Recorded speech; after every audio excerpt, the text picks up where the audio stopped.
નમસ્કાર, ગુજરાત 18 જ્યોત ન્યૂઝમાં આપનું સ્વાગત છે। વરસાદી વિરામ બાદ રસ્તાના પેચવર્કની કામગીરી પૂરજોશમાં શરૂ કરવામાં આવી। વડોદરા મહાનગરપાલિકા દ્વારા વરસાદ બાદ શહેરના રસ્તા પર પડેલા ખાડા પૂરી પેચવર્ક કરવાની કામગીરી પૂરજોશમાં શરૂ કરવામાં આવી છે।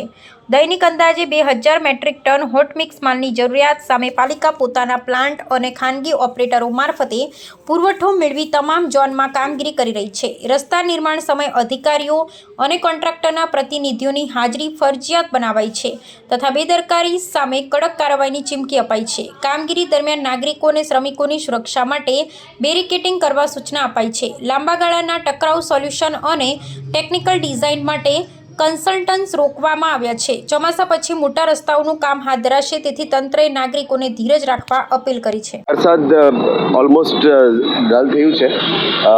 આપણે હોટમિક્સ પ્લાન્ટ આપણે લગભગ 300 એમપીની હોટમિક્સ પ્લાન્ટ આજે જોઈન કરીએ છીએ પોતાનો, અને પ્રાઇવેટ ઓપરેટર્સને પણ ચાલુ કરવાનું કીધું છે। ડિમાન્ડ પ્રમાણે લગભગ 2000 એમપીનું ડિમાન્ડ અમે ચાલુ કરી છે, જેથી કરીને અત્યારે એફડીઆર પ્રમાણે ટ્રાન્સફર કરવાનું છે।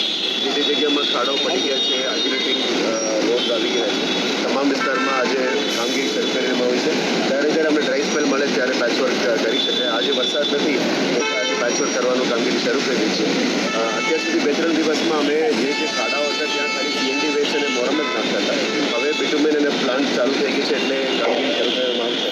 આજે નોર્થ ઝોનની વિઝિટ, પછી સાઉથ ઝોન, પછી ઈસ્ટ ઝોન અને સાઉથ ઝોન અને વેસ્ટ ઝોનની વિઝિટમાં નીકળવાના છે।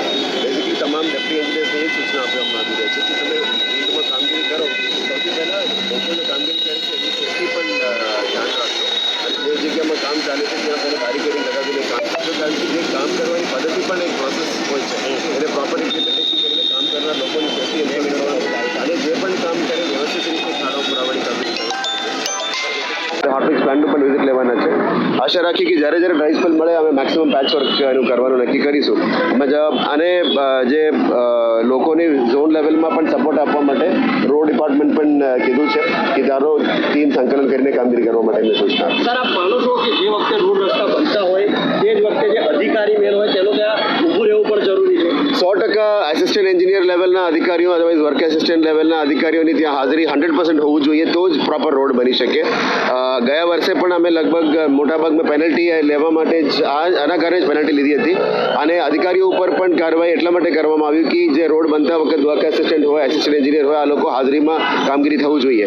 અને ખાસ કરીને જે કોન્ટ્રાક્ટ લેનારા લોકો હોય એની પણ એક મોસ્ટ ઇમ્પોર્ટન્ટ પર્સન જે ટેન્ડર કન્ડિશનમાં છે એવા સિનિયર લોકો રહીને ખાડા તો છે, પરંતુ લોકોને પણ શું અપીલ કરવા માંગશો? કારણ કે હવે કામગીરી ચાલી રહી છે, ક્યાંક ને ક્યાંક એમનામાં પણ છૂપો રોષ છે। અપીલ આટલું જ કરીએ છીએ કે થોડા આપણે રિક્વેસ્ટ કરીએ છીએ કે પેશન્સ રાખવાનું, કારણ કે આ લોંગ ટર્મ સોલ્યુશન કરવાનું છે। લગભગ 3000+ રનિંગ કિલોમીટરનું કામ જે અત્યારે લગભગ 10-15 વર્ષથી થયેલું હોય, એમાં અમુક રોડ ડીએલપીનું ટાઈમ લિમિટ પૂરું થઈ ગયા હોય, અમુક રોડ ડીએલપી લિમિટની હોય, અમુક રોડ ડીએલપી લિમિટની બહાર હોય। મોટાભાગમાં ડીએલપી રોડમાં કંઈ ડેમેજ નથી, પણ તમામ રોડ જે ડીએલપી લિમિટ 5 વર્ષ પૂરું થઈ ગયા હોય ત્યાં તો ખાડાઓ છે જ, અને બાકીના જે નોન ડીએલપી રોડમાં પણ ખાડાઓ છે, એને સુધારવા માટે આપણે કોશિશ કરી રહ્યા છે।